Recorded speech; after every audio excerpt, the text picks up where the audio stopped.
Alright y'all, here's what we're looking at today. This is the fuel tank pressure sensor.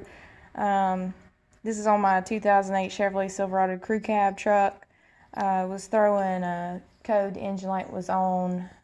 In any of the codes like the PO452, PO453, those kind of things, evap system issues, this could be your problem. I just got on and Googled my specific code and it said that this could be one of the issues, and sure enough, when I replaced it, that fixed it. You'll see things online about dropping the tank completely out or taking the bed off, lowering the drive shaft to be able to get to this thing, because it is pretty tight up in there. But I'll show you how to get to it. If you're pretty good with feeling your way around things, like with this one, this sensor, you can't really get up in there doing it this way. You can't get up in there to see what you're doing, but you can definitely get your hand up in there and feel what you're doing.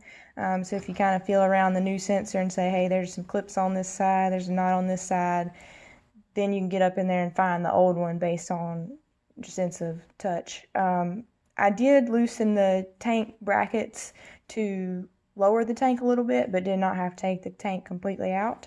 So hang on with me here and we'll go up under the truck and I'll show you where I got to it. Alright y'all, we're up under the truck here. Just to orient everyone, we're looking towards the front of the truck. Here is the muffler here on my right, drive shaft on the left.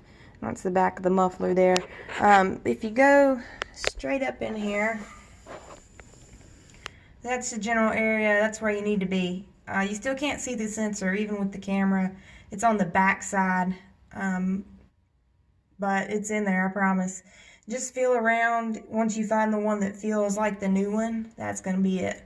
Definitely blow it off with the air hose up in there. There was a whole lot of dirt and grime, even some mulch I found collected up in there on top of there. I guess from an old load of mulch that had been hauled on the truck. But anyway, blow it off, clean it off good, because you don't want any of that falling down in the hole where you pull the sensor out. But once you get it cleaned off good, take a flat screwdriver, prise the old one out, unhook the wire in the back, pop the new one right in, and hook the wire back up. Didn't have any issues really. As long as you're good at working blind by feel, you should be able to do it, no problem. Like I said, I did loosen the tank brackets a little bit. Did not drop it completely, but just loosened it up a little bit to give you a little more room to work in there.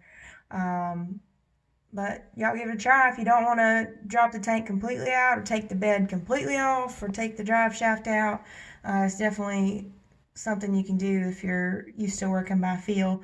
Not too bad, cheap fix, easy fix, no problems. And once I got the new one on, the code sure enough was off, so it worked out well, and hope it works for y'all. I'll see you soon.